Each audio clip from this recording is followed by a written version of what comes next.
Hey guys, tonight we begin with a tale that might not lull you into romantic dreams, but it will gently crack open the dusty rose colored lens through which we often view the past.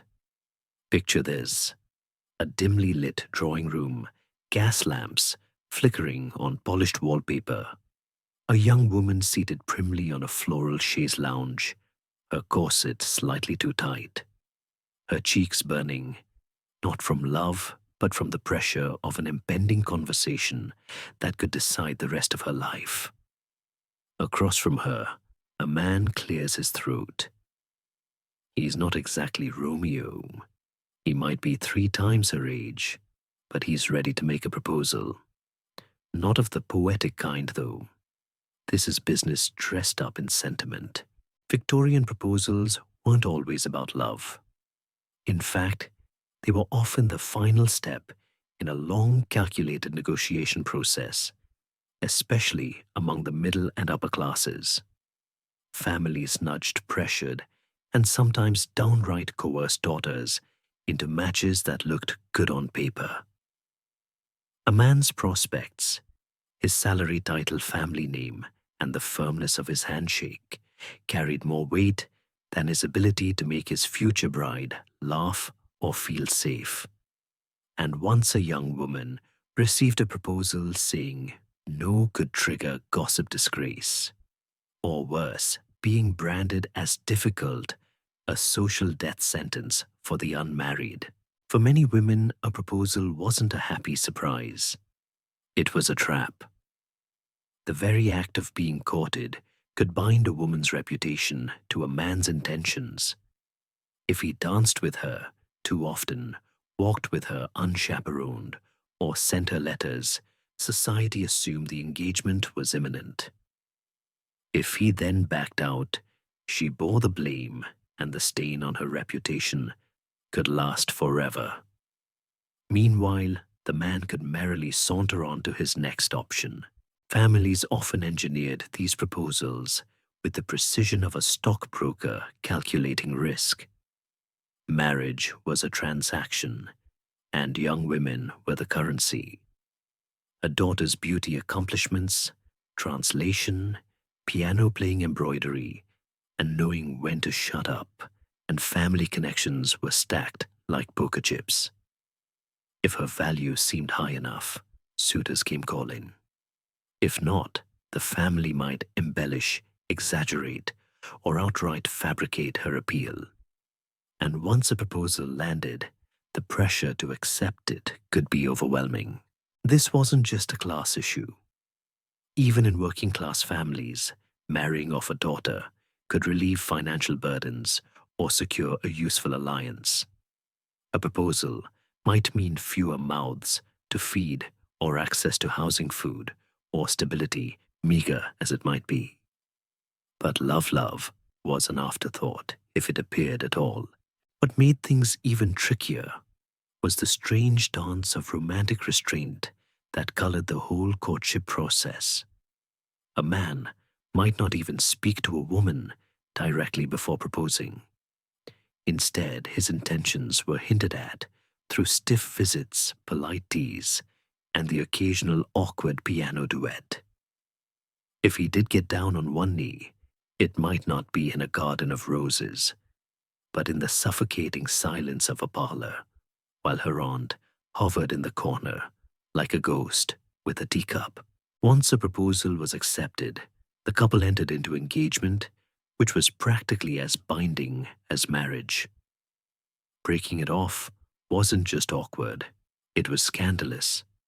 For women especially, ending an engagement could tarnish their name, their family's name, and their future prospects.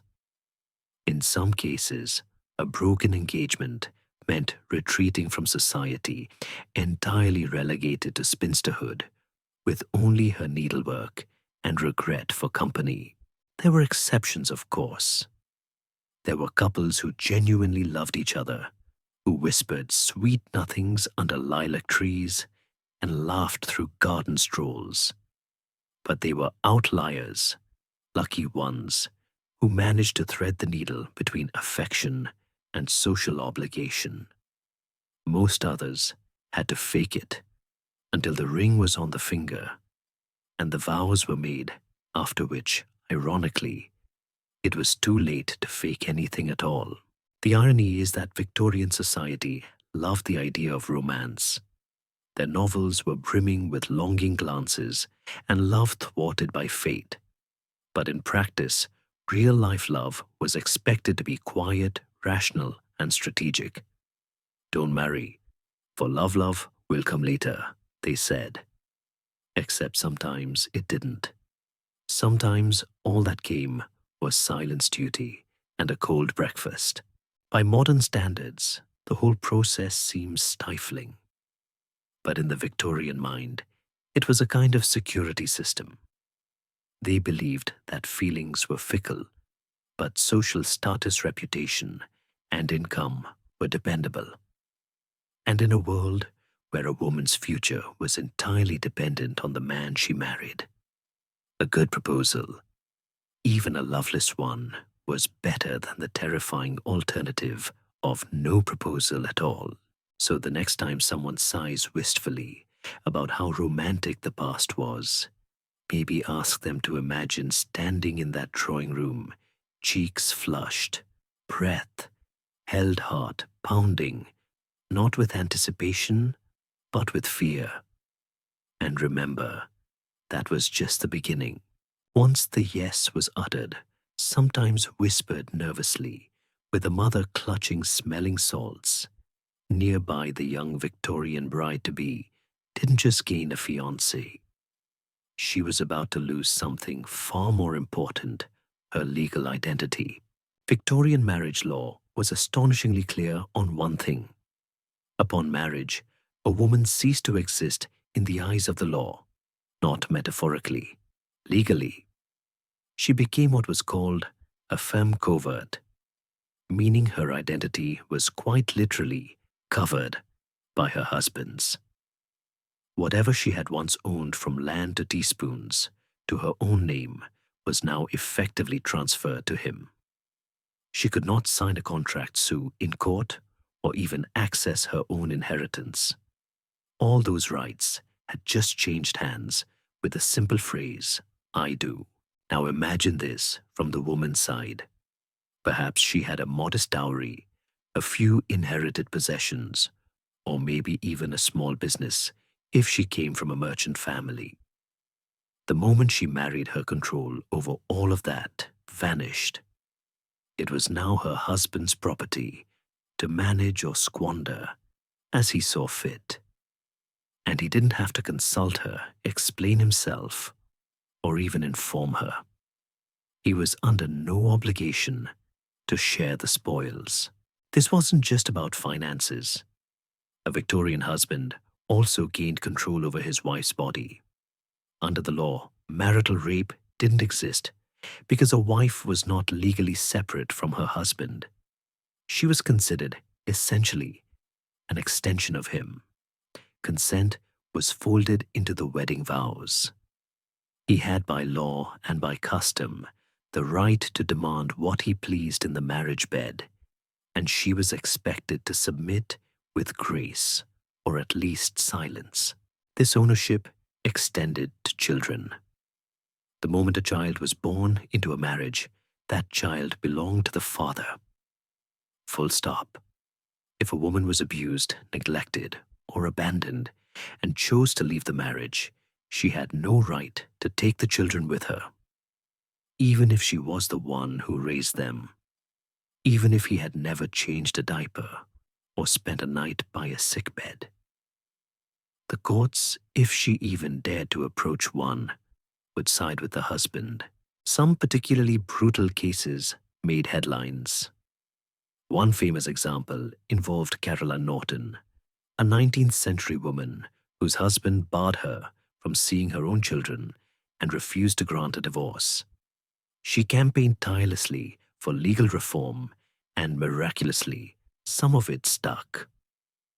The Custody of Infants Act of 1839 was a small but historic victory, allowing some mothers to petition for access to children under the age of 7. But even that was conditional and rare. A married woman couldn't open a bank account. She couldn't own stock. If she earned money through writing, sewing, or teaching, it was technically her husband's income. And if he decided to spend it all on racehorses or cigars, she had no recourse.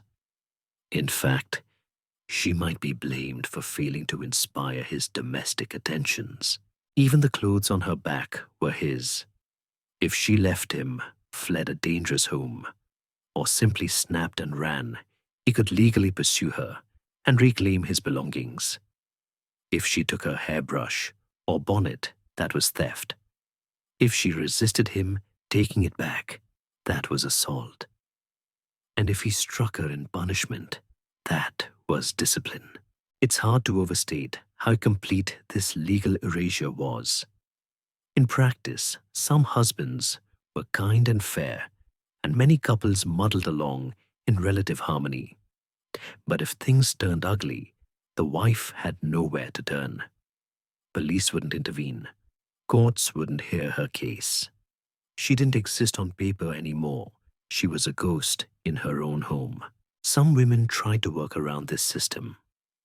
Wealthy fathers occasionally put dowries or properties into trusts managed by male relatives or lawyers in an effort to protect their daughters' assets from wastrel husbands. But such arrangements required foresight, money, and good luck. Most women had none of the three. Even letters could become dangerous. If a wife wrote something scandalous, foolish, or merely unflattering to her husband, he could use those words against her.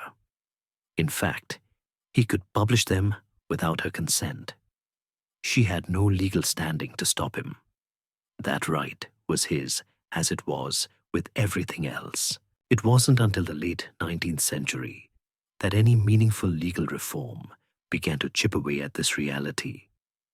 The Married Women's Property Acts of 1870 and 1882 were game changers, finally allowing married women to own and control property in their own right. But by then, generations of women had endured marriages in which they had no financial or legal autonomy and no exit route either. Imagine going to sleep each night knowing that every possession you touched, every child you held, every decision in your life, none of it was truly yours. You lived in a borrowed space, governed by a man whose choices shaped your entire reality. Whether he was kind or cruel, competent or reckless, you had no escape hatch, just a wedding ring, and the memory of the girl you once were sitting in a drawing room, cheeks flushed, as someone else made the biggest decision of your life. So now you're married. You've lost your legal identity, your belongings, and potentially your bodily autonomy. But let's rewind just a bit and talk about how you got there. Because before the wedding came the elaborate Victorian ritual known as courtship. And let's be clear, it wasn't dating. Not by a long shot. Victorian courtship was less a romantic adventure and more a high-stakes stage performance with an audience that included your family, his family, your neighbors, the vicar, the shopkeepers, and at least 3 aunts who hadn't smiled since the Crimean War. Every gesture, glance, or improperly long walk was closely monitored, judged, and filed away like evidence in a social courtroom. At the center of this spectacle stood the chaperone, usually a mother aunt or older sister with a steely glare and a parasol that doubled as a moral weapon. The chaperone's job was to ensure absolutely nothing scandalous or even mildly spontaneous happened between a courting couple. A gentleman caller could visit, of course, but only during designated hours in the parlor under direct supervision, and preferably with multiple teacups between you. There would be no wandering hand, no whispered jokes, and certainly no touching. The closest you might come to intimacy was the gentleman offering you a rose from the garden, while your mother made pointed coughing sounds in the background. A particularly forward man might leave a calling card, literally a small engraved piece of cardboard with his name on it, to signal he intended to return. And if he brought flowers, well, prepare the smelling salts, because it was getting intense. Courtship followed an unofficial rulebook so vast and specific, it made chess look spontaneous. For instance, a man could not simply show up uninvited. He had to be formally introduced. And once introduced, he had to express interest with the proper cadence, a polite inquiry about your health, followed by perhaps a compliment about your needlework. Anything more enthusiastic risked branding him as vulgar. Anything less enthusiastic, and he'd be dismissed as a bore. Women, for their part, were expected to play coy, but not frigid responsive, but not eager, refined, but not dull. It was a balancing act worthy of the circus. You had to show just enough personality to stand out, but not so much that you seemed willful. A quick wit was admired unless it veered into sarcasm. Intelligence was attractive unless you forgot to mask it with humility. And under no circumstances should you imply that you had opinions about politics, money, or heaven forbid your future. If things went well, you might be invited on a walk, but not alone, never alone. Chaperoned walks through carefully chosen parks were one of the few socially acceptable ways to get to know your suitor outside the confines of a drawing room. Even then, conversations were expected to be light and formulaic. Weather, flowers, poetry. Perhaps a comment about the Queen's most recent public appearance, if you were feeling daring. For women in upper-class circles, the entire courtship dance often began during the season, that peculiar annual stretch in which wealthy families flocked to London to throw balls, attend operas, and strategically position their daughters like debutante dominoes, just waiting to fall into the right arms.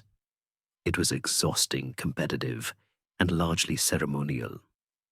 Many girls were paraded through a dozen social events, a week expected to smile, until their faces hurt, and dance with dozens of young men they didn't know, all while pretending not to care who might propose. In the middle and working classes, things were more modest, but no less orchestrated. Respectable girls might meet suitors at church or through family connections, but still under the all-seeing eye of their elders. In poorer households, chaperoning might be replaced by the threat of social consequences. If you were seen walking alone with a man, people would talk, and once they did, your chances of being respectable enough to marry plummeted like a brick in a well. Letters played a big role in courtship too. Victorian love letters were long, flowery, and often deeply awkward. Men would quote Shakespeare right about how their heart ached like a wounded bird, and mention how they couldn't sleep after seeing a woman's glove. Women in return might compliment the gentleman's penmanship or politely reference a recent sermon. And all of this was exchanged under the watchful eye of family members who sometimes read the letters before their daughters even saw them. All of this sounds exhausting, and it was. But what's most striking is how little actual connection could be formed during these tightly controlled rituals. Many couples entered marriage having spent very little unguarded time together. They may have danced, walked, and exchanged letters, but they had rarely spoken alone, never shared a meal in private, and had no real sense of what life together might look like beyond lace gloves and lemon biscuits. So when the wedding finally arrived, both parties were often leaping into the great unknown. They had performed their roles, passed the tests, and fulfilled expectations. But real intimacy, that would come later, if at all. And given the constraints waiting on the other side of the vows, it's no wonder many women felt like they were stepping not into romance, but into a carefully decorated cage. And just to add a final twist, once married, the former chaperones didn't retire. Mothers-in-law, sisters, servants, and neighbors all had opinions about your behavior as a wife.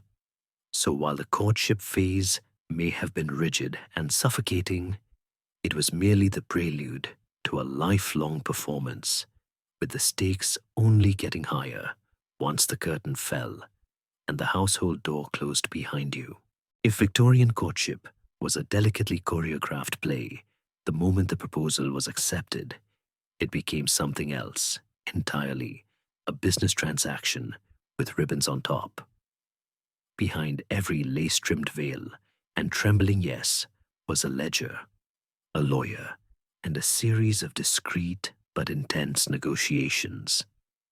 Because in the Victorian world, marriage wasn't just about emotion. It was about economics and the currency of love dowries. A dowry, in simplest terms, was the money, property, or valuables a bride brought into the marriage. But in practice, it was far more than a gift. It was a bribe, a bargaining chip, a safety net, and a quiet insurance policy, all rolled into one. For the groom, it was a sign that the bride came with assets, whether literal or symbolic. For the bride's family, it was their final attempt to secure her future and hopefully keep her comfortable, or at least not destitute. In the upper echelons of society, dowries could be immense parcels of land stocks, jewels, even entire country estates. Titles were often exchanged for money, and vice versa. A penniless nobleman might marry a wealthy merchant's daughter, not because she was charming, but because her father had promised £20,000 and a cottage in Surrey. A well-dowered girl could punch above her weight in the social pecking order. Meanwhile, a beautiful but broke debutante might find her options rapidly shrinking, no matter how skillfully she danced the quadrille. Families were perfectly candid about these deals behind closed doors. Young women were frequently evaluated not by their personalities, but by how many thousands they'd bring to the marriage. It was not uncommon for fathers to negotiate directly with the suitor or his representatives, hashing out terms as if arranging a shipping contract. In some cases, the bride herself was told only after the deal was more or less done. Of course, not all families were wealthy enough to offer a substantial dowry. Among the middle and working classes, dowries were often more symbolic than lucrative: a piece of furniture, a modest cash sum, or perhaps a cow if rural. But even then, the absence or presence of a dowry could shape a woman's marital fate. Men in tough economic times were reluctant to marry a woman who brought nothing to the table, no matter how virtuous or industrious she might be. And just like any contract, dowry arrangements could get messy. Some came with strings attached. She gets the silver teapot only if you remain in London, sort of conditions. Others were withheld or never paid, causing scandal and lawsuits. Occasionally, families who felt shortchanged by a match would quietly sabotage it by delaying payment or accusing the groom of impropriety to escape the bargain. Then there were settlements, the Victorian version of prenuptial agreements. These were legal documents crafted to safeguard a bride's dowry or to set specific terms for inheritance and property division. Though ostensibly meant to protect the woman, they were usually negotiated and written by men, fathers, brothers, lawyers, who may or may not have had her best interests at heart. Still, for some women, a carefully written settlement was the only thread of financial security they would ever have. Interestingly, this financial underpinning of marriage created a kind of doublethink in Victorian culture. Publicly, everyone professed that marriage should be sacred, spiritual, and romantic. But privately, they all knew it was a marketplace. That's why families scrambled to get their daughters married well, because a poor match wasn't just a personal disappointment, it was a potential financial disaster. Marrying a man with no income, no prospects, and a taste for gambling could ruin not just the girl, but her siblings and parents too. And it went both ways.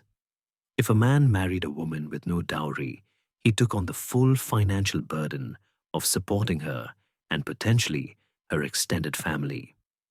That wasn't a romantic risk, it was a liability. In an era without pensions, welfare, or social safety nets, marriage was one of the few ways a woman could achieve financial survival. And dowries were the ticket in. This made love, if it appeared at all, an optional luxury. Many Victorian couples learned to respect or tolerate one another in time, but few began with burning passion. That kind of love, the sweeping, scandalous kind that inspired novels, was seen as dangerous. It led to poor decisions, unstable matches, and the dreaded outcome of marrying beneath oneself. Far better to marry someone stable, predictable, and approved by your accountant. It's no wonder so many Victorian novels revolved around the tension between love and money. Jane Austen may have written in the earlier Regency period, but her legacy loomed large. The idea that marriage could be both romantic and economically sound was a kind of wishful thinking that Victorian readers desperately wanted to believe. But for most, it remained a fantasy. In real life, Elizabeth Bennet wouldn't have gotten very far with Mr. Darcy without a respectable dowry and a father with decent connections. And once the deal was struck, the wedding served as a kind of ceremonial contract signing. Vows were exchanged, cake was served, and everyone pretended it was all about hearts and flowers. But in the back of every mind was the unspoken calculation: how much did she bring? How much did he gain? And who, in the long run, got the better bargain? So if Victorian marriages seemed cold or transactional to modern eyes, that's because they were. Beneath the layers of lace and romantic poetry was a spreadsheet, and if you couldn't offer the right numbers, you might find yourself left behind, not for lack of love, but for lack of funds. By the time the wedding bells rang and the rice was tossed, though, in the Victorian era, it was more likely flower petals or lavender. You could bet one thing: the bride was young. Sometimes very young. Victorian society may have celebrated the wisdom of age in politics or literature, but when it came to women and marriage, younger was unquestionably better. A bride of 17 was considered perfectly ripe. 21, almost worrisome. 25, well, better start knitting cat booties and looking at quiet cottages for spinsterhood. Girls were raised with the understanding that marriage was their primary goal and deadline. From the moment a young lady came out in society, usually around age 16 or 17, the clock started ticking. Her job was to be charming, modest, and available, but not too available. a tricky little dance. If she married by 20, she was a success story. If she was still unmarried by her mid-20s, she became the subject of hushed conversations and pitying glances. Why the rush? Partly because of the obsession with virginity. Society expected women to enter marriage as untouched angels, and the younger a bride was, the more plausible that image became. There was also the assumption medically and morally that young women were simply fresher and better suited for bearing children. There was no talk of personal development, emotional readiness, or career aspirations. You were ready when your father said you were ready, and that was often before you were old enough to vote drive or decide what your favorite book was. So 17-year-old brides were not uncommon, and some were even younger, especially in rural or poorer communities. By today's standards, it's unsettling. But in the Victorian era, it was viewed as normal, desirable even. A young bride meant a long reproductive window, a pliable temperament, and fewer pesky ideas about her own rights or ambitions. Of course, this meant many girls were thrust into adult life with almost no preparation. One day, you're embroidering roses onto handkerchiefs and practicing the harp. The next, you're managing a household, supervising servants, and expected to provide an heir before your 19th birthday. And that's assuming the transition was smooth. For many, it wasn't. The shock of going from daughter to wife was profound. Victorian daughters were carefully sheltered, sometimes infantilized. They weren't taught how to manage money, deal with difficult people, or navigate adult responsibilities. That was a man's domain. And yet, once they married, women were suddenly expected to run entire households, act as moral centers, and serve as domestic queens, all while adapting to the whims of a husband they might barely know. And we haven't even mentioned childbirth yet. Many young wives found themselves pregnant within months of marriage, sometimes within weeks. The reality of pregnancy labor and child rearing hit with dizzying speed. Victorian medicine was shaky at best, and maternal mortality was high. There were no prenatal vitamins, no hospital tours, no epidurals. Just a lot of crossed fingers and brandy. Some girls weren't even told what childbirth involved. They entered labor with nothing more than vague warnings and a Bible verse. Their mothers might have whispered something, a friend might have passed a note, but sex and reproduction were shrouded in secrecy. To ask too many questions was considered unseemly. To act like you already knew was worse. Emotionally, many of these young brides found themselves adrift. Their husbands were often much older, chosen by families for reasons that had little to do with compatibility. A 17-year-old girl might be married to a 35-year-old lawyer with gout and a grudge against modern upholstery. Conversations could be stiff, intimacy awkward, and expectations wildly misaligned. And yet these girls were expected to be paragons of virtue and domestic grace. They had to host dinners, soothe egos, iron shirts, write thank you notes, and smile politely through every social function. No one asked if they were happy. That wasn't part of the job description. The result was a generation of women who learned to adapt, repress, or quietly suffer. Some found fulfillment in motherhood. Others threw themselves into charity work or the arts. A lucky few developed genuine partnerships with their husbands over time. But many did not. Many simply faded into the background, fulfilling their roles with quiet resignation and wondering in the rare quiet moments who they might have been if they'd had a few more years, a few more choices, or even just a few more honest conversations before stepping into a life they hadn't chosen. And while men had their pressures maintaining income, reputation, honor, they were allowed to mature into their roles.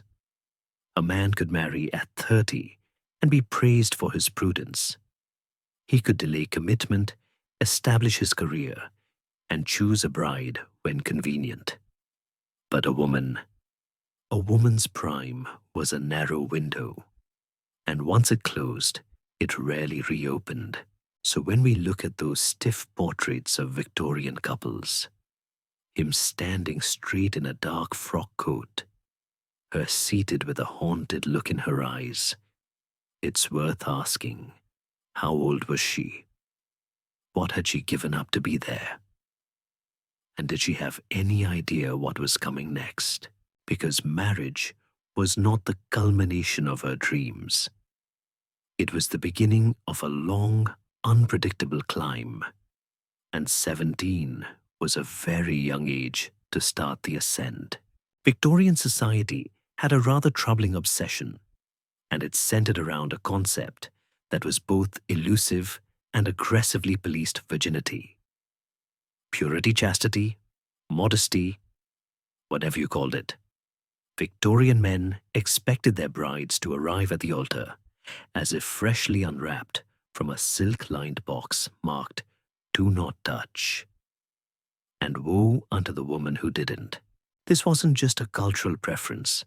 It was a full-blown ideology woven into religion, medicine, fashion, and even real estate. Yes, dowries could shrink if a woman was suspected of being spoiled.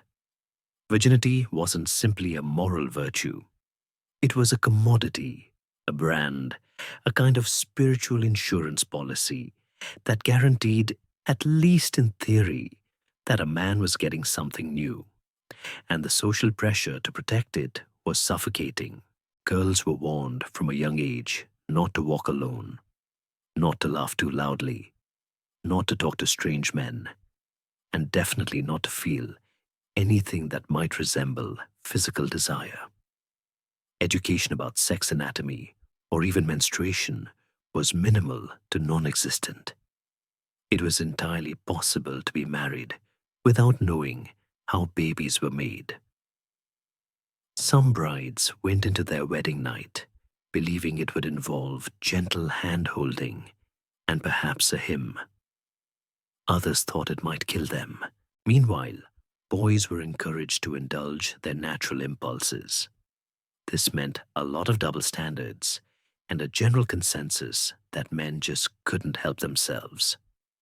So while women were cloistered and chaperoned, men visited brothels, read erotic literature, hidden in plain brown covers, and even attended medical lectures that strongly implied female desire didn't really exist.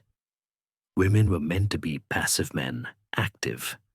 A good wife endured, a good husband provided, and then went off to do whatever he pleased. Medical authorities weren't much help. In fact, they were active participants in spreading misinformation. Victorian doctors claimed that a woman who felt sexual desire was likely hysterical or overstimulated. Excessive reading spicy food, or heaven forbid, riding a bicycle, could supposedly ignite inappropriate feelings. So women were encouraged to avoid novels, exercise, and anything that might stir the imagination.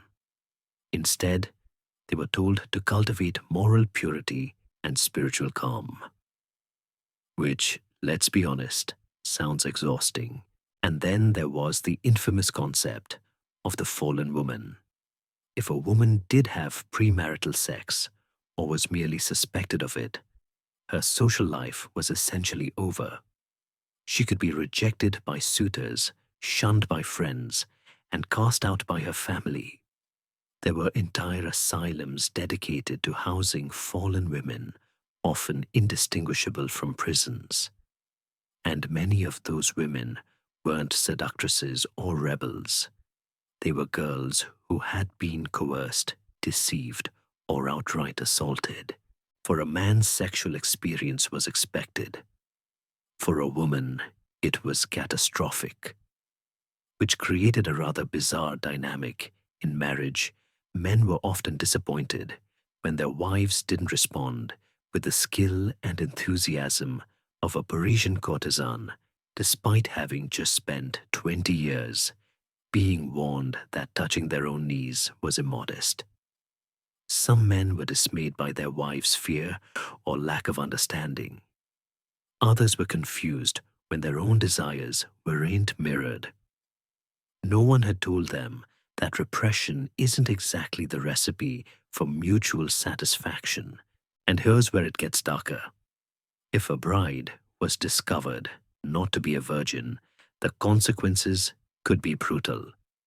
The marriage might be annulled. The dowry might be returned. The woman might be sent away, her reputation in tatters. There were stories, some real, some exaggerated, of wedding nights ending in rage, humiliation, or violence. Sheets were inspected. Blood was demanded as proof. And no one stopped to consider that anatomy isn't a reliable narrator. For women who had been victims of assault, the situation was even more horrific. They were expected to remain silent, carry their shame privately, and never speak of what had happened. To disclose the truth would mean social death. So many suffered in silence, hoping marriage might offer them some kind of redemption, or at least protection. Even within marriage, virginity continued to cast its long shadow. Wives were expected to remain sexually demure even after years of cohabitation. Enjoying sex, initiating it, or expressing desire could provoke suspicion. Was she really so pure after all? Had she learned that behavior somewhere else? Some men were unsettled by the idea that their wives might actually want them. The ideal woman was forever hovering in a state of delicate reluctance, ready to fulfill her duties, but never demand them. This obsession with virginity also shaped fashion and behavior.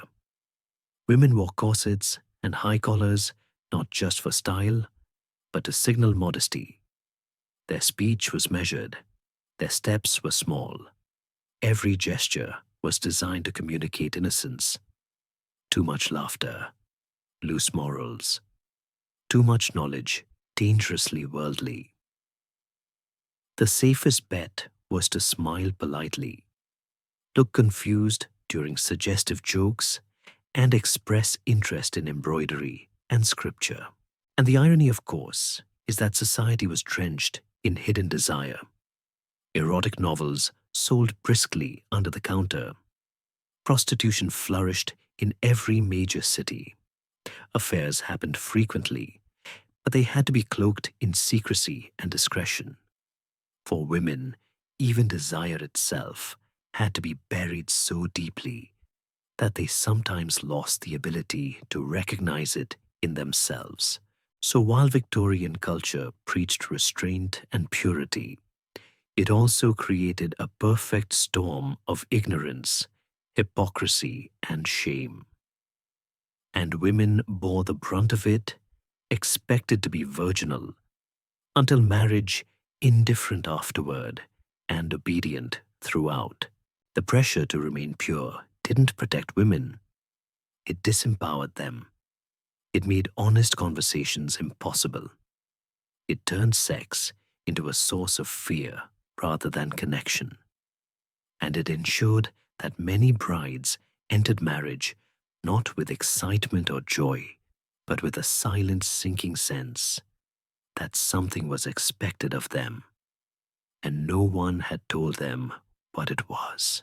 Once the vows were exchanged and the confetti had settled, Victorian couples entered a world where affection was tightly controlled by etiquette, moral codes, and the ever-watchful gaze of society.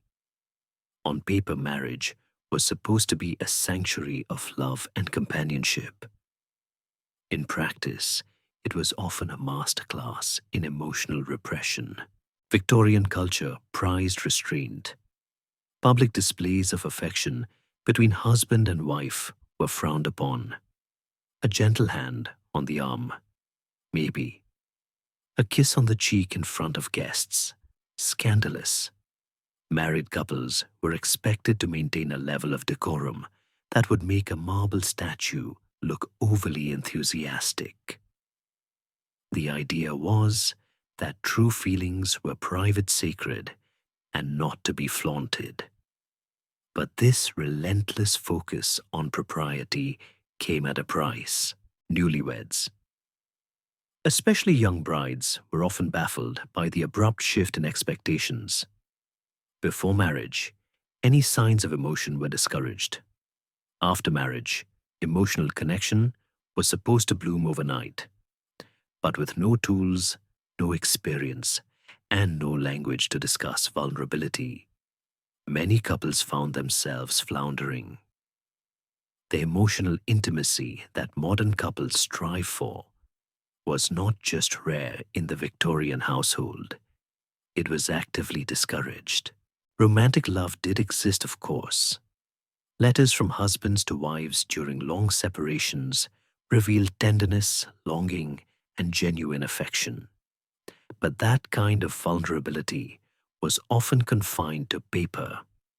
In person, feelings were filtered through a haze of euphemism and propriety. Men especially were taught to be stoic. Too much sentiment was considered weak or unmanly. A man could admire his wife, protect her, even grieve her, but to cry at her bedside or whisper poetry into her ear that might earn him a few raised eyebrows at the club. Women, meanwhile, were caught in a delicate balancing act. They were supposed to be loving, but not needy, warm, but not passionate. The ideal wife was calm, soothing, and emotionally reliable, a kind of human chamomile tea. If she became anxious, melancholic, or openly emotional, she risked being labeled hysterical. And once that label was applied, doctors could prescribe anything from isolation to bed rest to, unfortunately, ice baths or leeches. This emotional, stiff upper lip trickled down into daily life. Mealtimes were polite affairs filled with talk of weather servants and perhaps the price of tea. The idea of a couple having a deep conversation over dinner about hopes, fears, or insecurities would have been seen as, well, unsettling. A little too French. Better to stick to the roast and ask how the roses were doing.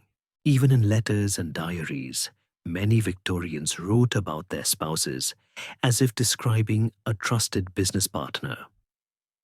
My dear wife often followed a paragraph about household expenses or instructions about the children. Rarely did it delve into the inner workings of affection or longing. To be emotionally transparent was to risk social embarrassment, especially for men. Of course, this emotional distance didn't mean all Victorian marriages were cold or loveless. Many couples grew fond of each other, even affectionate. They shared jokes, comforted one another in times of grief, and navigated life's challenges as a team. But their love was often quiet, coded, and restrained.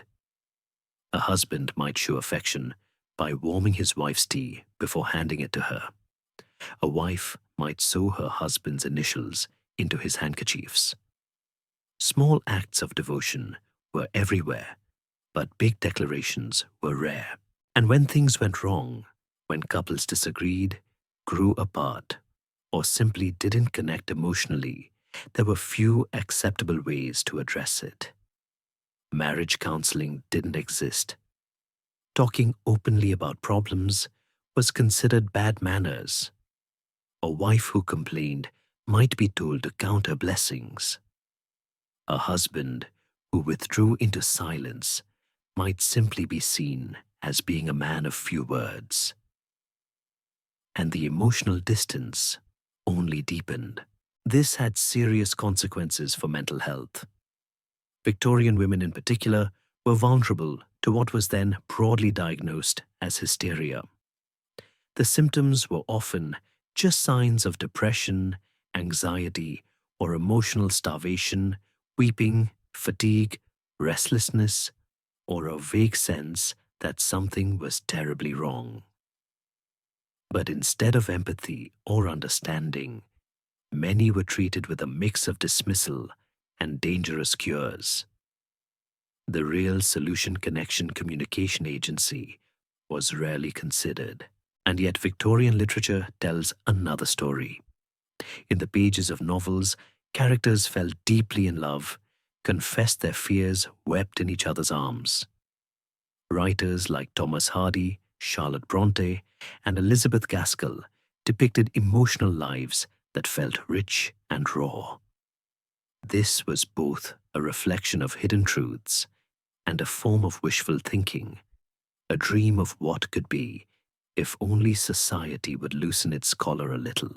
Some couples did achieve emotional intimacy. They found ways to communicate honestly, to nurture affection, to grow together despite the constraints. But they had to work against the grain of their culture. They had to quietly reject the idea that a good marriage was one where everyone kept their feelings in a nice velvet box labeled not to be opened in front of guests. Victorian marriage was often a paradox, intimate, yet emotionally distant, sacred, yet stifling, affectionate, yet awkward. Couples might share a bed, but never a conversation about their inner world. They might clasp hands during a church hymn, but never say the words, "I love you," without embarrassment. And so many lived their entire lives this way, doing what was expected, saying what was acceptable, and quietly wondering if anyone else felt the same lonely ache beneath the surface. By now, you've probably noticed that Victorian marriage wasn't exactly dripping with passion, and that was no accident. If emotional restraint was the rule during the day, the bedroom followed an even more bewildering script at night. Because when it came to sex, the Victorians managed to turn confusion, shame, duty, and silence into something that resembled policy. Let's begin with this. Many women entered marriage knowing almost nothing about sex.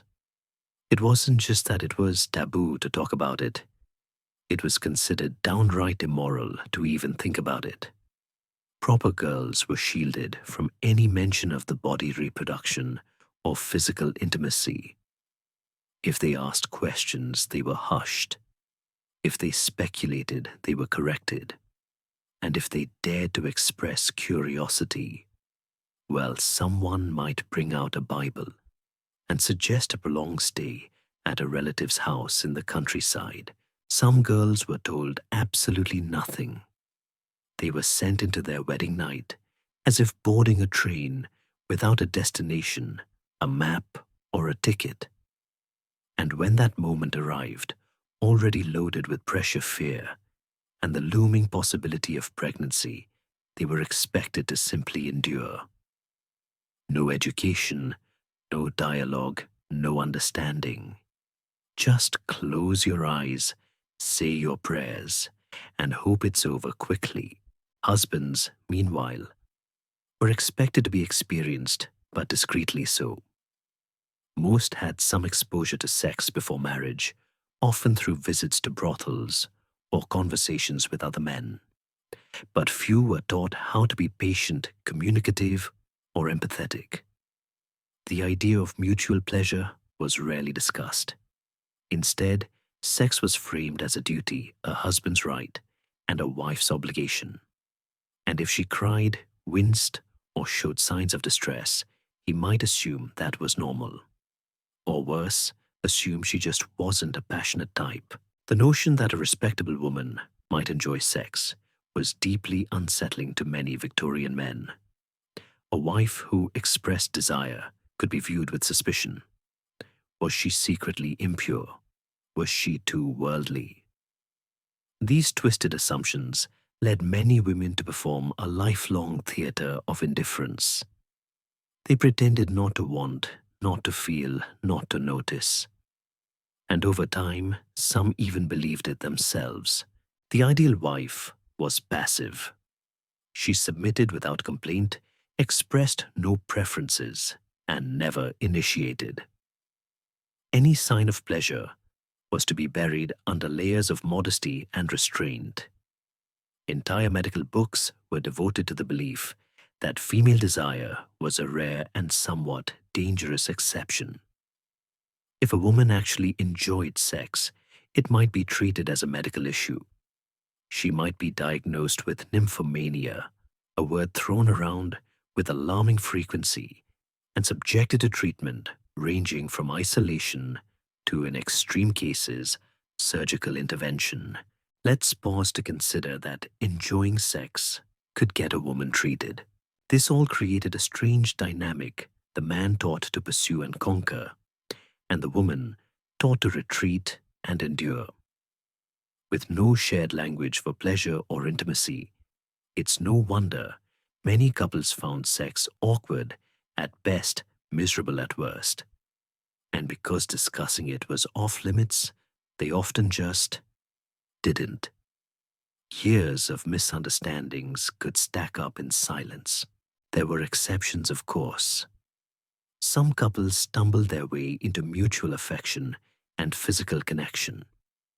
But even then, they had to tiptoe around layers of internalized shame.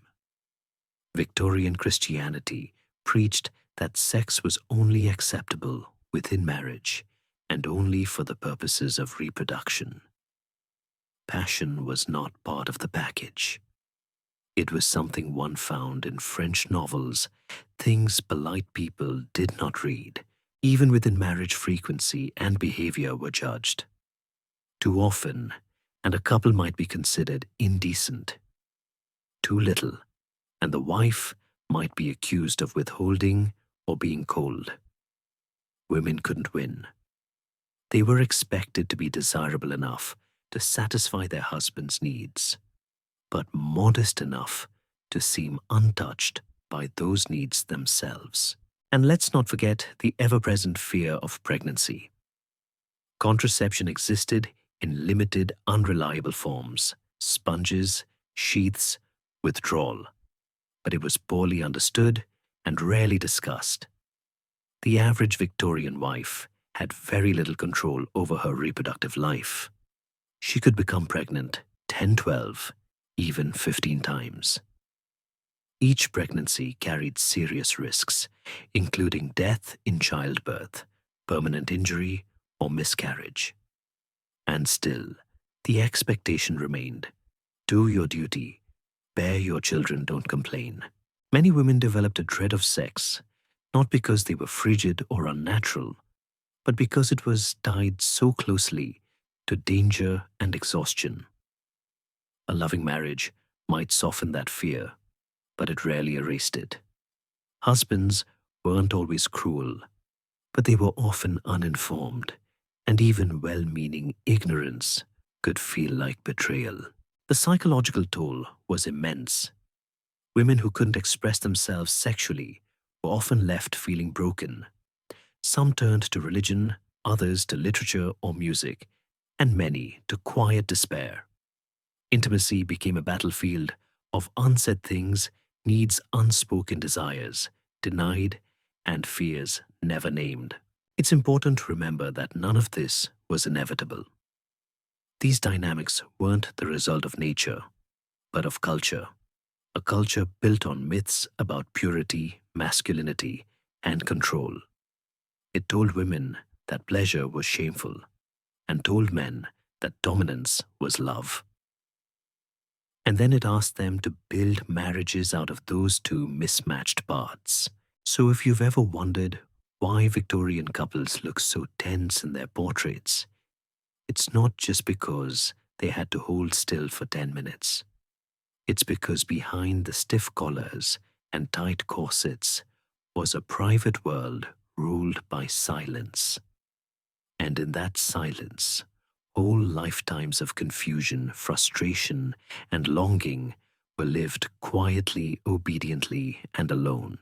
If sex in Victorian marriage was defined by silence and duty, then motherhood was its grim and ever-present sequel. From the moment a woman said her vows, she was expected to bear children, and not just one or two. Many Victorian wives spent their entire adult lives either pregnant, recovering from childbirth, or mourning a lost infant. And through it all, they were expected to smile politely, manage a household, and never complain. Childbearing was treated as the natural, almost mechanical result of marriage. Victorian society didn't see pregnancy as a choice, it was a requirement. To be married and childless was a social red flag. People whispered, midwives speculated, even servants gossiped behind doors. Was she barren? Was something wrong with him? Or worse, was she selfish? The average Victorian woman had between 6 and 10 children, often starting with her first pregnancy before her 20th birthday. Some had more, some died trying. And yet, the expectation remained unshaken. A wife was to be fruitful, without question, and with as little fuss as possible. Birth control, almost entirely taboo. Family planning, a foreign concept. The idea of choosing when or whether to have a child was considered dangerously radical, even immoral. So women endured.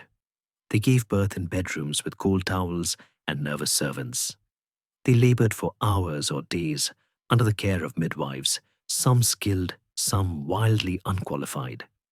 There were no epidurals, no fetal monitors, no emergency C-sections. Childbirth was a game of chance, and for many it didn't end well. Maternal mortality was tragically common.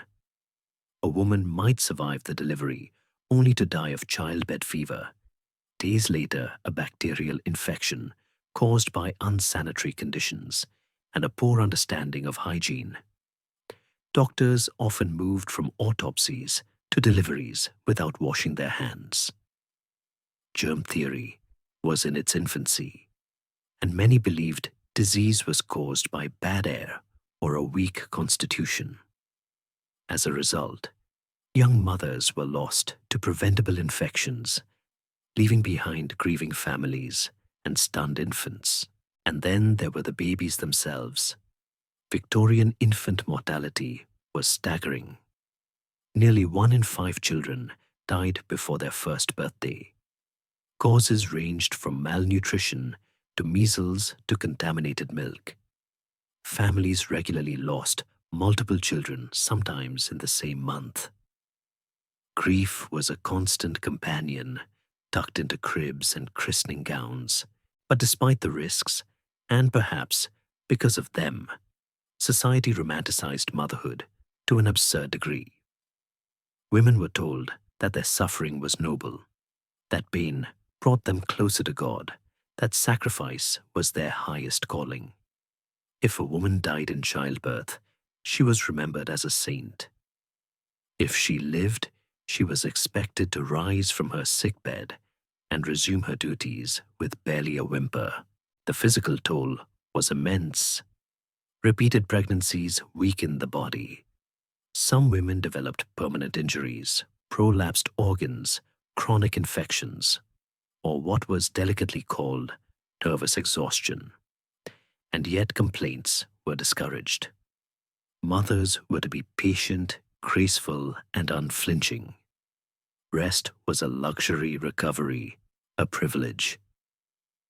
Often, women gave birth, buried a child, and became pregnant again within the same year. Emotionally, it was no easier. Victorian mothers were expected to love their children unconditionally, but not indulgently. Affection was to be given in moderation. Too many kisses might spoil a child. Nannies and wet nurses were common in wealthier households, meaning many upper-class mothers saw their children more as social obligations than companions. Among the working classes, mothers had constant contact with their children, but little time to bond. Labor laundry and illness left little room for lullabies. There was also immense pressure to raise good citizens. Mothers were responsible not just for feeding and clothing their children, but for shaping their morality. A child's misbehavior reflected poorly on the mother, not the father. A son who became a drunkard, likely due to a weak maternal influence. A daughter who showed signs of vanity, clearly not enough spiritual instruction at home. The stakes were so high that entire books were written to guide mothers in their sacred duty. These manuals were filled with conflicting advice, ranging from strict discipline to tender instruction. But the unspoken message was always the same: don't fail. Your child's soul and your reputation depend on it. And all of this played out under a banner of invisibility. Victorian mothers didn't talk openly about their trauma, their exhaustion, or their fears. To do so would be unseemly. Instead, they wore layers of fabric and layers of silence. They smiled for family portraits while hiding grief behind their eyes. They sat quietly in church pews while their hearts broke beneath their corsets. And they soldiered on because that's what was expected. There were rare moments of joy, of course. A healthy birth, a baby's first laugh, a sleepy head on a shoulder. But even those moments were shaded by anxiety. How long would it last? When would the next child come? Could they survive another pregnancy? Some women found ways to cope. They formed friendships with other mothers, shared advice in whispers, or found solace in reading and writing. Others turned inward, retreating into melancholy.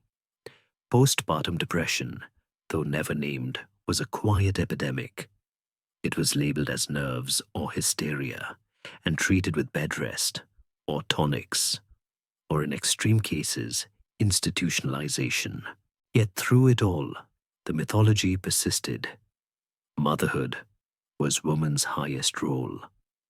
To question it was heresy.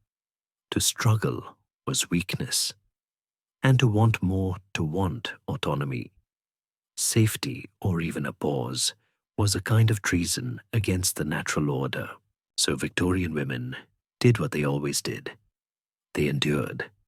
They loved their children fiercely, mourned them quietly, and bore the weight of expectation without complaint.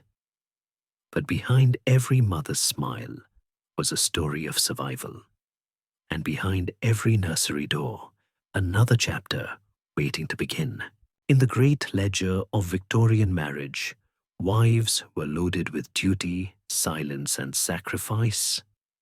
And yet, just to twist the knife a bit, their husbands were often granted a freedom so vast it made the double standard feel less like hypocrisy and more like a sport. A Victorian husband could quite frankly do as he pleased. He could gamble away the family fortune, drink himself, senseless spend evenings in gentlemen's clubs, and keep company with prostitutes, and none of it would legally compromise his status as a respectable man. Society might raise an eyebrow, but that eyebrow would quickly be lowered again if his waistcoat was clean and his handshake firm. This moral loophole wasn't a bug in the system. It was the system. Men were considered naturally inclined toward vice, and so, rather than expect virtue, Victorian society built an entire etiquette structure around looking the other way. A man's infidelity, drunkenness, or public debauchery was seen as regrettable. But normal boys will be boys with a top hat and walking stick. But a woman who slipped ruin. Let's talk about infidelity first. Affairs were common among upper-class men, especially those who had married young women they didn't particularly know or like. Many husbands treated marriage as a social or financial alliance and sought passion elsewhere. Courtesans, actresses, opera singers, and discreet mistresses offered companionship without obligation and without scandal, so long as it was handled with finesse. The real crime was not the affair itself, but letting it become visible. Wives, of course, were expected to look the other way. They had little choice. If a wife objected to her husband's extracurricular adventures, she risked being labeled jealous, hysterical, or disloyal. Even if she caught him red-handed, the law was no ally. There were virtually no legal consequences for a husband's infidelity. But if she strayed, that was grounds for divorce disgrace and the loss of her children. Men could also spend their evenings in gentlemen's clubs, lavish, exclusive spaces filled with cigar smoke, brandy, and the kind of conversations no respectable wife was supposed to overhear. These clubs were sanctuaries of male privilege, where politicians, businessmen, and aristocrats could unwind without the burdens of home. Some even had secret rooms for more colorful entertainment. And let's not forget the brothels. London alone had thousands. Prostitution was so widespread that it was referred to as the great social evil, and yet the burden of shame fell almost entirely on the women involved. Men who visited prostitutes were whispered about, but rarely confronted. Women who worked in or were associated with the trade were cast out, criminalized, and blamed for leading men astray. Husbands in working-class homes had a different set of liberties, but liberties nonetheless. A laborer might spend his weekly wages at the pub before handing a single coin to his wife. He might vanish for days, return home drunk, and still be viewed as a provider.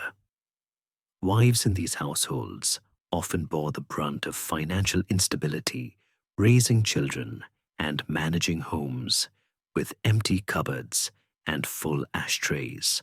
Even in so-called respectable families, many husbands maintained a social life that revolved entirely around male companionship and leisure. Hunting trips, political societies, card games, activities that not only excluded women, but reinforced the idea that a man's true self existed outside the domestic sphere. Home was for duty, elsewhere was for fun. This all trickled down into marriage dynamics. A wife might spend her day managing a household, instructing servants, overseeing children, writing thank you notes, and carefully maintaining the illusion of a perfect home. Her husband might come home late, grumble about the soup, read the paper, and expect silence while he napped. She was the moral backbone. He was the authority. And if he decided to scold, punish, or simply ignore her, that was his prerogative. Social circles enabled this too. Wives couldn't complain about their husbands without risking shame.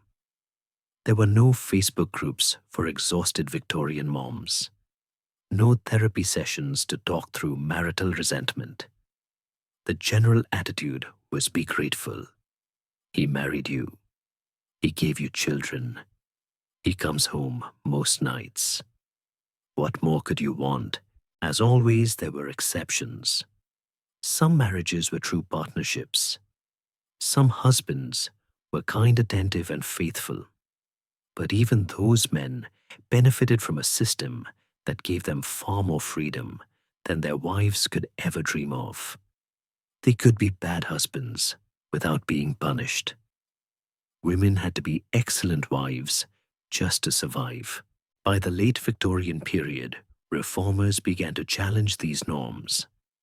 Activists called attention to the hypocrisy, arguing that men's behavior should be held to the same standards as women's. Campaigns against prostitution, domestic abuse, and excessive drinking gained traction. But change was slow. The societal machine that propped up male freedom and female restraint was deeply entrenched and heavily polished with moral rhetoric.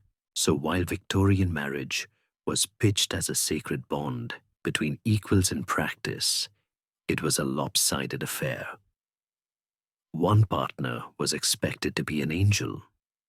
The other had permission to be human, and often a very flawed one at that. It's no wonder so many women turned inward, finding solace in journals, religion, or whispered conversations over teacups. When your partner has the world at his feet and you're stuck managing napkin placement for Tuesday's dinner, you learn quickly how to swallow disappointment and serve it with lemon.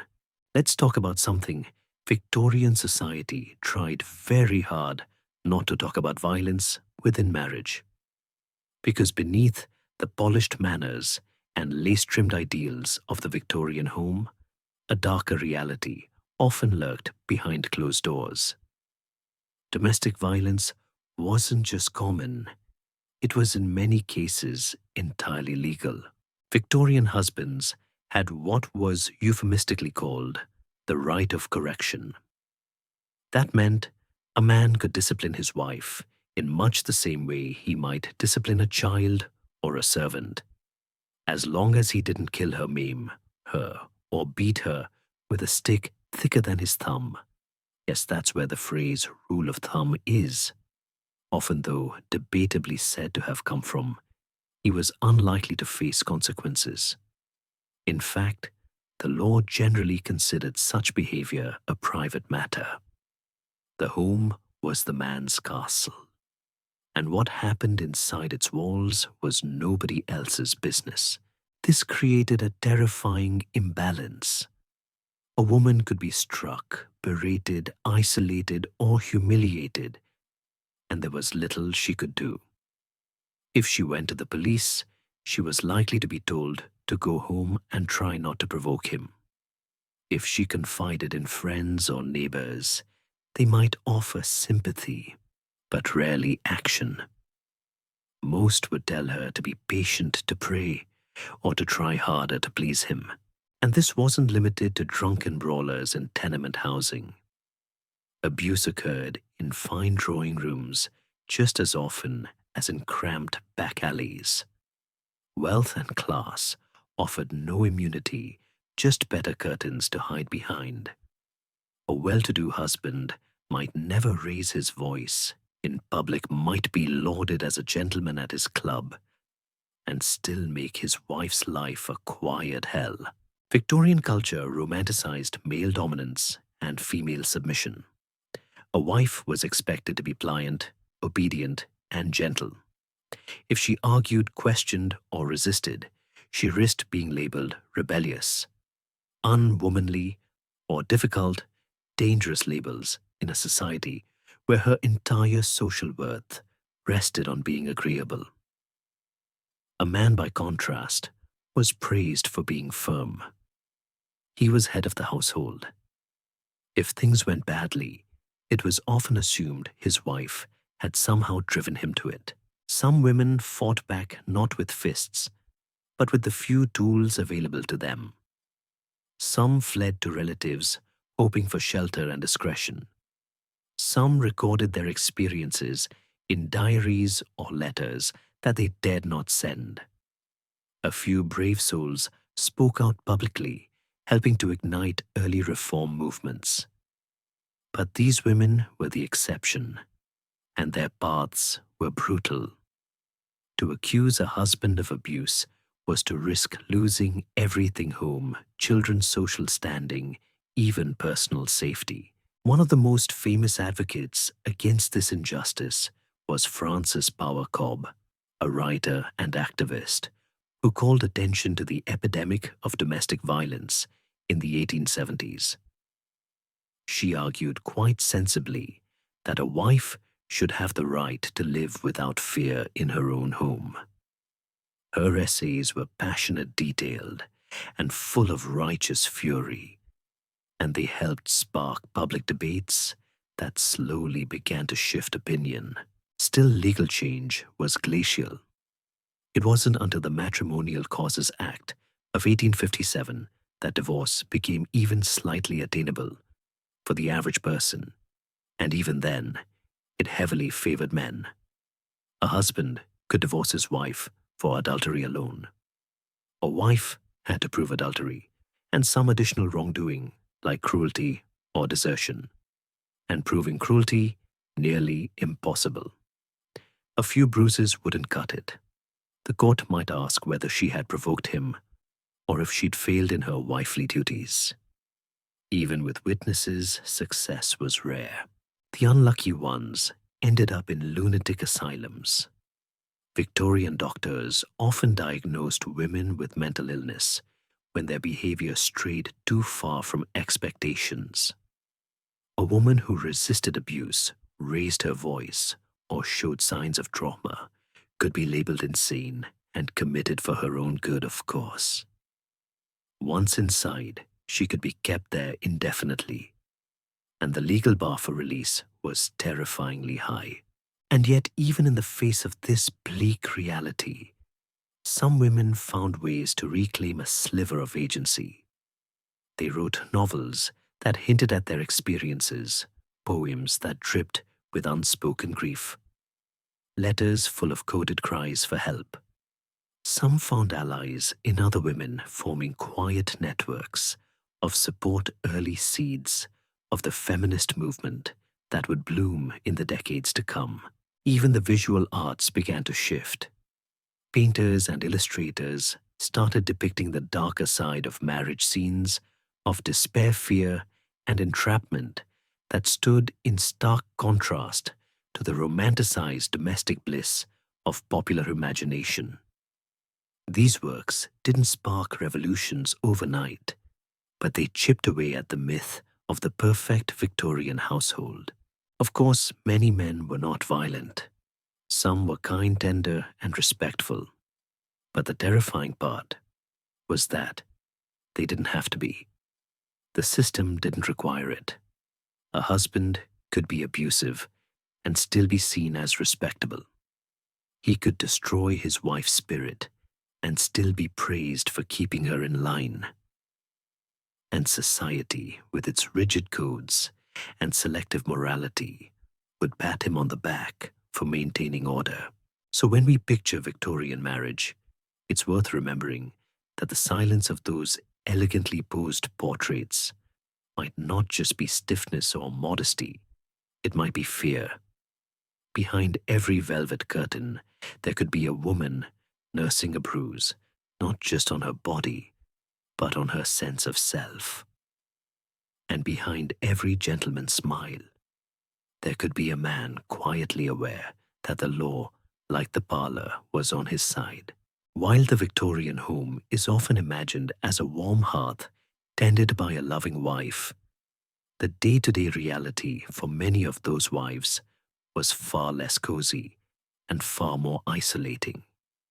Even among the upper classes, where women were freed from manual labor and surrounded by domestic help, the emotional and mental weight of managing a household could be quietly crushing, because being a Victorian wife often meant becoming the CEO of a small domestic empire without any of the recognition, freedom, or support that title might imply. Let's start with the logistics. An upper or middle-class wife typically oversaw a staff of servants, maids, cooks, governesses, nannies, coachmen, butlers, scullery girls, all with their own duties, temperaments, and unspoken hierarchies. The Victorian household was a social ecosystem, and keeping it from turning into a hotbed of scandal theft or passive-aggressive dish arrangements required skill. The wife wasn't doing the scrubbing herself, but she was expected to ensure that everyone else did and did it well. This required constant vigilance. She had to supervise cleaning routines, meal planning, laundry, guest visits, and child rearing. Every detail was her responsibility, and every failure reflected directly on her. If the parlor smelled odd, if the tablecloth had a stain, if the soup was lukewarm, she was at fault. Never mind that she hadn't cooked the soup or washed the tablecloth. It was her name on the household. Then there were the expectations for social life. A proper Victorian wife was a hostess. She had to throw tasteful luncheons, organize dinners, plan the seasonal social calendar, and send out handwritten invitations with military precision. Conversation topics had to be curated. Guests had to be balanced. Seating charts were an art form. And through it all, she had to maintain poise, grace, and the ability to look interested in everything from garden paths to Hungarian politics without ever expressing a strong opinion. And yet for all this bustling activity, many wives felt profoundly alone. Their husbands were often emotionally unavailable, physically absent, or both. Male-dominated clubs and professional obligations kept them out of the house for long stretches. When they were home, they might retreat into studies, newspapers, or long silences. Communication between spouses was formal at best, stilted at worst. Expressing loneliness, that was unbecoming. Seeking emotional support, that was weak. Victorian wives were meant to be serene, self-sufficient figures of moral calm. If you were unhappy, it meant you were failing at your role.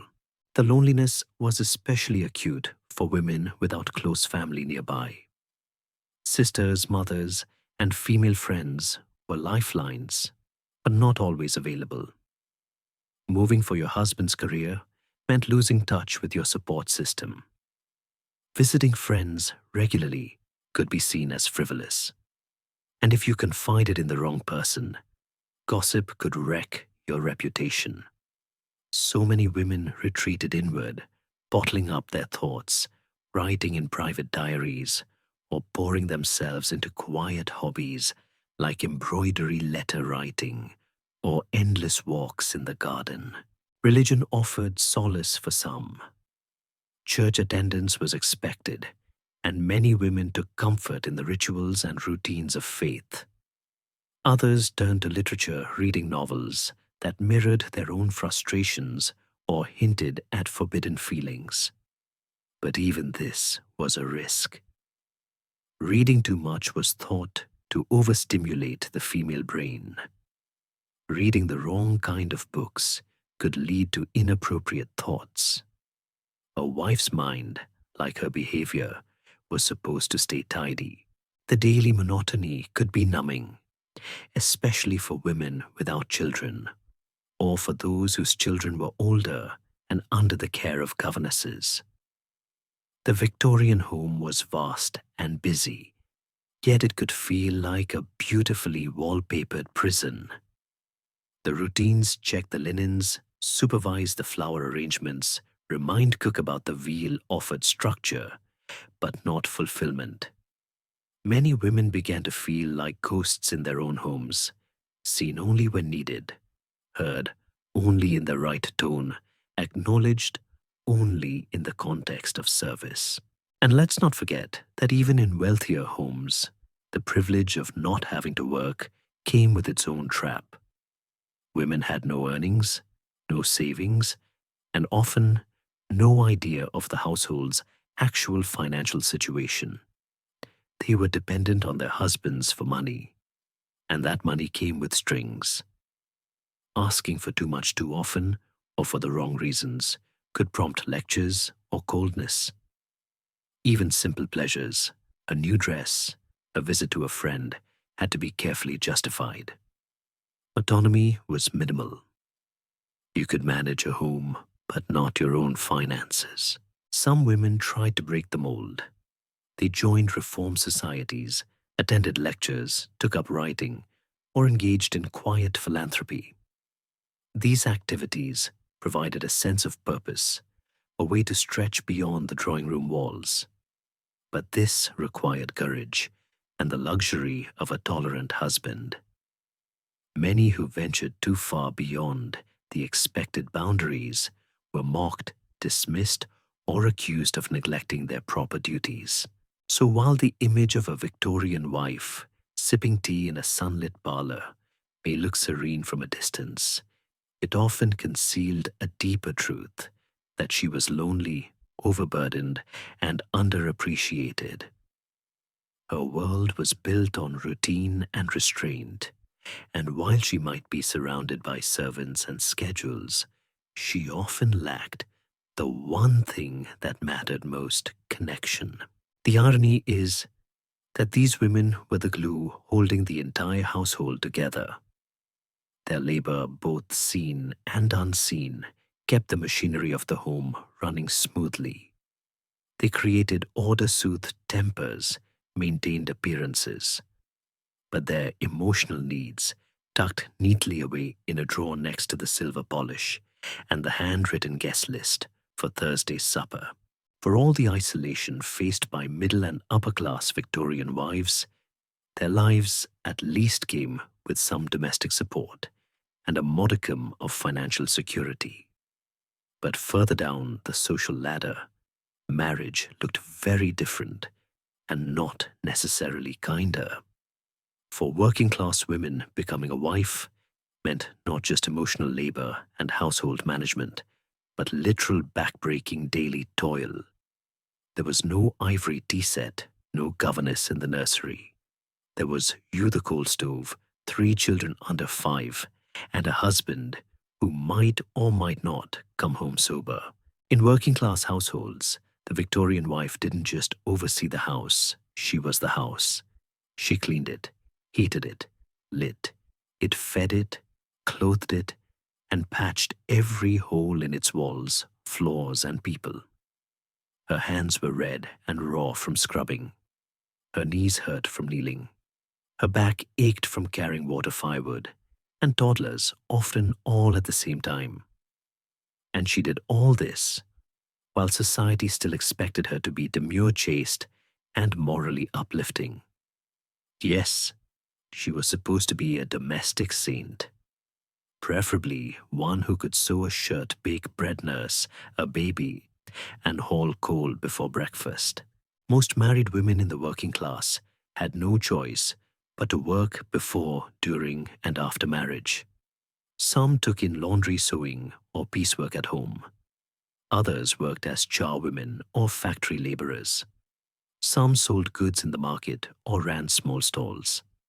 These jobs were often unstable, exhausting, and poorly paid. And yet they were necessary. A husband's wages were rarely enough to support a family, especially if he drank, lost work, or became ill. Unlike their wealthier counterparts, working-class wives didn't have the luxury of fainting onto velvet sofas or writing lengthy journal entries about emotional distance. Their marriages were lived shoulder to shoulder, hour to hour, with no time for reflection and certainly no privacy. Children slept in the same room or the same bed. Arguments played out in front of neighbors, and everyone knew everyone's business. And let's not romanticize this solidarity.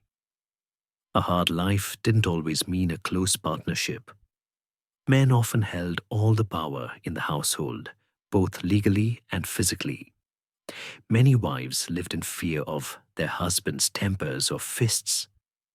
Alcoholism was common, and wages were often spent at the pub before making it home. A loaf of bread might hang in the balance depending on whether a man won or lost at cards that night. Yet despite this, working class women were expected to hold the family together socially, emotionally, and economically. If the children were poorly dressed, she was blamed. If the house was filthy, she was criticized. If the husband strayed, drank, or fell into crime, many would whisper, "She must not have been a good wife." No matter how bad things got, the responsibility came back to her. And unlike wealthier women, these wives had no help. They were the help. Every meal had to be cooked over open flame. Every piece of clothing was washed by hand. Water had to be fetched from public pumps or communal taps. Heat came from coal, which had to be shoveled. Floors had to be scrubbed on hands and knees. Children needed feeding schooling, if they were lucky, and constant supervision in cramped quarters. Illness spread quickly, and medical care was scarce. The pressure was relentless. Some women did what they could to scrape together small improvements. They joined savings clubs, pawned household items during tough weeks, or banded together with other women for support. Mutual aid societies, often informal, provided a few shillings here, a basket of bread there. Sometimes the local midwife doubled as a counselor. Sometimes all you had was your neighbor's nod of sympathy when you passed each other on the stairs. And yet in all of this hardship, Victorian working class wives were rarely celebrated. Literature, art, and popular culture tended to focus on their wealthier counterparts, the anxious but elegant lady in the drawing room, the washerwoman, the factory wife, the mother with blistered feet and a colicky baby strapped to her chest. She was invisible. Or worse, she was judged. Moral reformers loved to scold working-class mothers for everything from poor hygiene to lack of religious education. If only they'd try harder, went the refrain, ignoring the reality that many women were trying as hard as humanly possible just to survive. There were entire government reports filled with hand-wringing over the supposed failures of working-class family life, often written by people who had never spent a single day living in such conditions. And while the 19th century saw the beginnings of labor reform and women's activism, most of the progress came too late for the average Victorian wife. The Industrial Revolution created jobs, yes, but it also intensified poverty and overcrowding. The few schools that existed were often overstuffed and under-resourced. Public health was a disaster, and social mobility was more fantasy than fact. Still, there were sparks of resistance. Some women joined early trade unions. Others became leaders in local reform movements. A few even published pamphlets or spoke at public meetings demanding better wages, safer homes, and recognition for their labor. They were dismissed, mocked, and sometimes arrested, but they kept going. Quietly, persistently, they carved out spaces of power in a world determined to ignore them. So when we talk about Victorian marriage, it's not enough to picture stiff portraits and lace gloves. We must also picture a woman standing at a washboard with her sleeves rolled up and a toddler on her hip. We must picture the soot-streaked face of a wife who worked 16 hours a day to keep her family alive and then came home to cook dinner. These women didn't write many love letters or pose for oil paintings, but they lived love in its rawest and most tireless form. If Victorian wives felt trapped in marriage, that wasn't just a figure of speech, it was backed up by law, custom, and public opinion. Because in this era, leaving your husband wasn't just difficult, it was nearly impossible. And if you somehow managed to do it, the consequences were devastating. Let's start with divorce. In early Victorian Britain, divorce was a privilege reserved almost exclusively for the wealthy and mostly for men. Before 1857, the only way to legally dissolve a marriage was through a private act of Parliament. Yes, you had to petition Parliament directly. It cost a fortune, involved immense public scrutiny, and required proof of adultery, usually with corroborating evidence. As you can imagine, this wasn't something your average working-class wife could do between hanging the laundry and boiling potatoes. The Matrimonial Causes Act of 1857 finally brought divorce into the civil courts, but it came with a catch. The law was outrageously biased. A man could divorce his wife simply by proving adultery.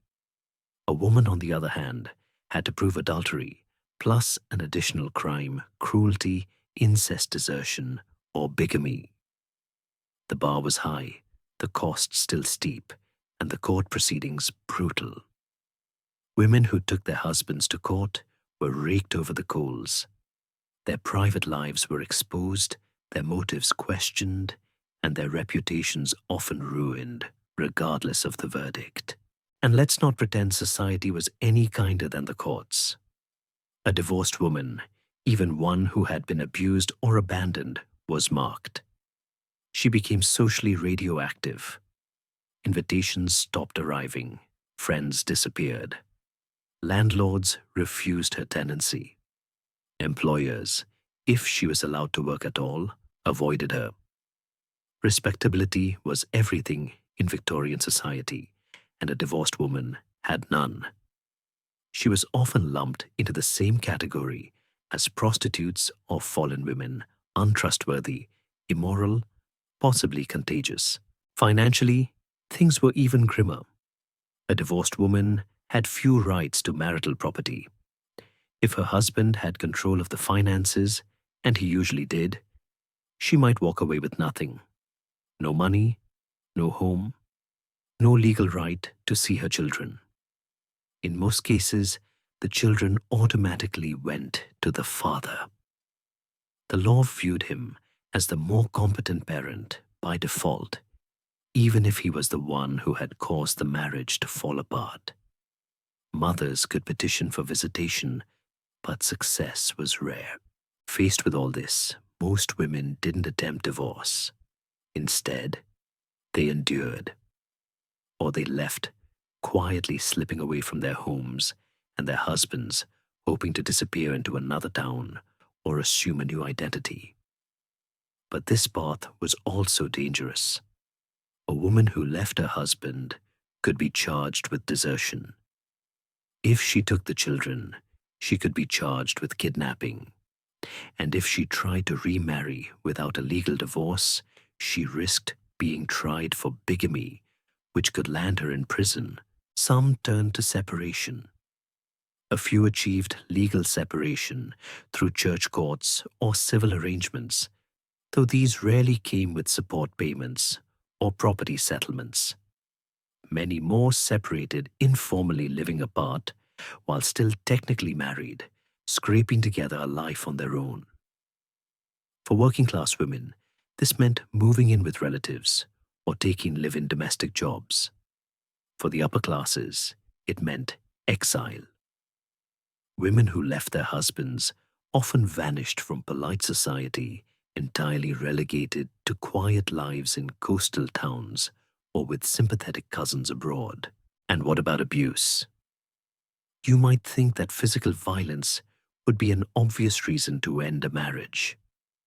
But in Victorian England, the idea of a husband beating his wife was seen as unfortunate, not illegal. Unless a woman could prove repeated life-threatening violence and had witnesses, her case was unlikely to succeed in court. Bruises didn't count. Emotional cruelty didn't count. The law valued stability over justice. Better to keep a family intact, no matter how miserable, than risk encouraging others to abandon their posts. Women who did try to flee often found themselves trapped by their own reputations. A woman traveling alone was suspect. Renting a room, opening a bank account, finding legitimate work, all were harder without a man's endorsement. Some turned to the margins of society, working as seamstresses, actresses, or governesses. Others fell into prostitution, either by desperation or by degrees. The road from wife to ruin was alarmingly short and brutally well trodden. By the late 1800s, reformers were starting to push back. Activists like Caroline Norton and Barbara Lee Smith Boduchon campaigned for legal change, calling attention to the injustices of marriage law.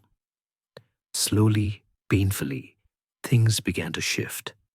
The Married Women's Property Acts allowed women to keep their own earnings and inherit property. Later reforms made it easier to obtain separation orders, and courts became marginally more sympathetic to abused wives. But it was a long road, and for many women of the Victorian era, it came too late. Even religion, which might have offered solace, often reinforced the trap. The church taught that marriage was sacred and indissoluble. A woman who left her husband risked eternal damnation, not just social exile. Clergy advised forgiveness, patience, and prayer. Very few priests ever suggested packing a bag and running for the hills. So yes, some women stayed in loveless, abusive, or soul-crushing marriages, not because they were weak or foolish or romantic, but because they had no other choice. The deck was stacked, the rules were rigged, and the cost of escape was so ruinous, many couldn't afford even to dream of it. Which means that behind every happy Victorian marriage photo, every anniversary notice in the Times, there may have been an untold story of quiet despair. A woman who wanted out, but had nowhere to go, no one to help her, and a legal system that saw her suffering as nothing more than the price of respectability. By the end of the Victorian era, the elaborate illusion of marriage as a sacred, serene institution was beginning to fray. The corsets were still tight, the drawing rooms still tidy, but beneath the surface, a quiet rebellion was growing. Women were starting to question not just their husbands, but the very structure of marriage itself. It didn't happen all at once. There was no single explosion, no dramatic public reckoning. Instead, the change came like a slow leak from a pressure valve, letters written in sharper tones, novels that refused to end with a wedding whispers in women's clubs, quiet acts of defiance that signaled something was shifting. The Victorian wife, once expected to be the silent cornerstone of the home, was beginning to find her voice. Literature led the way. Female authors began writing women not as passive angels of the hearth, but as complex, conflicted individuals. Think of Ibsen's A Doll's House, in which Nora famously walks out on her husband and children, not for another man, but for herself. The shock waves of that ending rippled through Victorian society like thunder. Was it dangerous? Scandalous, yes. But it was also thrilling. It gave voice to what many women already felt, but dared not say. More women were also beginning to seek education. Though universities were still slow to admit them, women's colleges were popping up. Middle-class girls were starting to study more than just French and flower arranging. They read history, science, and philosophy. They learned about legal rights, economics, and the world beyond the parlor. And as education spread, so did awareness of inequality, of hypocrisy, of possibility. Working women were demanding better too. The late 19th century saw the rise of organized labor, and women were not content to sit in the background. Female factory workers, laundresses, teachers, and domestic servants began forming unions, marching in the streets, and publishing newsletters. They weren't just fighting for wages, they were fighting for dignity. And in many cases, they were doing it while married, raising children, and managing homes. Even fashion started to reflect the change. The bustle shrank, corsets loosened, practical skirts emerged. Women were literally carving out space to breathe. Bicycles, yes, bicycles, became symbols of freedom. They gave women mobility, independence, and most importantly, the radical sensation of moving forward under their own power. The sight of a woman on two wheels with a hat pinned tight and wind in her hair became a quiet scandal.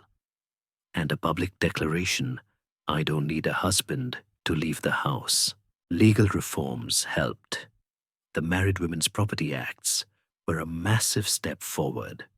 For the first time, a wife could own something: her wages, her savings, her possessions. That may seem basic now, but in Victorian terms, it was revolutionary. The law was finally acknowledging that a woman could be a person in her own right, even after marriage. Marriage itself began to evolve. More couples married later in life with clearer mutual expectations. Love, real love, started to edge its way into the conversation, not just as a poetic ideal, but as a legitimate foundation for partnership. The idea that a woman might choose her spouse, delay her wedding, or even choose not to marry at all was gaining traction.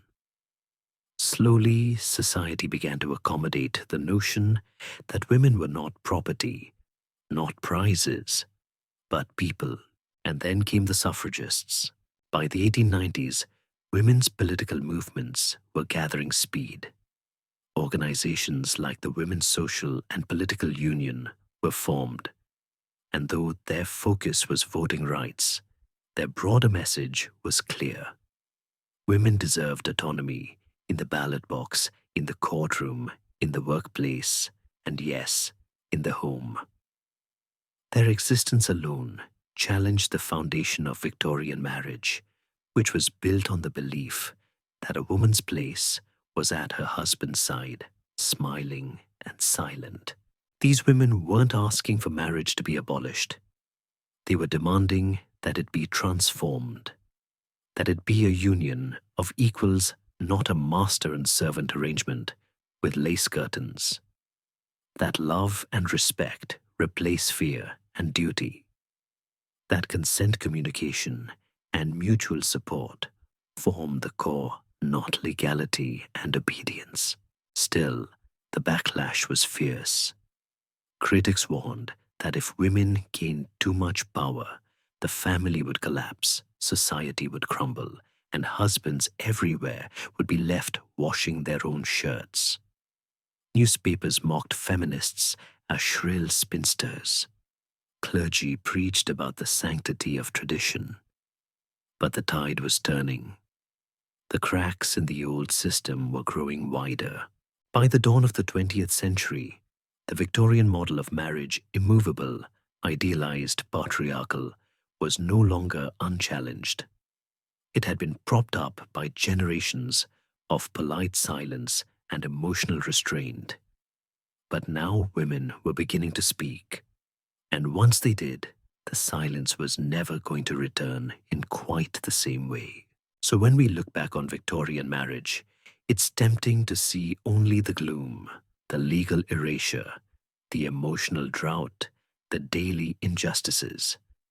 But we should also see the resistance. The diary entries written in candlelight, the secret letters to friends, the whispered words passed between sisters, shop girls, and servants. There must be more than this, and there would be. Slowly, fiercely, and beautifully there would be. And now, as the fire burns low, and the last page of this story settles into quiet, we can let the weight of it all begin to drift. The lace gloves, the drawing rooms, the whispered sorrows behind closed doors, they can fold softly into shadow. For all its porcelain beauty and rigid grace, the Victorian marriage was often less a fairy tale and more a fortress, one that many women entered with hope and left, if they ever could, in silence. But you don't need to hold on to that now. Let it fade like a letter tucked into an old book, or the echo of a carriage disappearing down a cobblestone lane. Let the tension ease from your shoulders. Breathe in the hush of midnight and breathe out the stories of long ago lives lived under lace and law. Inhale quiet resilience. Exhale the long, slow unraveling of old rules. Tonight, you've traveled through wedding feasts and courtroom dramas, through velvet-curtained parlors and candlelit nurseries. You've seen love survive sometimes, in spite of the marriage, not because of it. And though the world was unfair, though the walls were high and the windows small, women found ways to endure, to write, to imagine, to dream. And now you can rest. Close your eyes. Let the stories settle into the hush behind your heartbeat. Let the sound of turning pages be replaced by the slow rhythm of breath, the safe quiet of a room where no one is watching, judging, or asking anything more of you. You're safe here. The story is done. The ink has dried. Sleep well.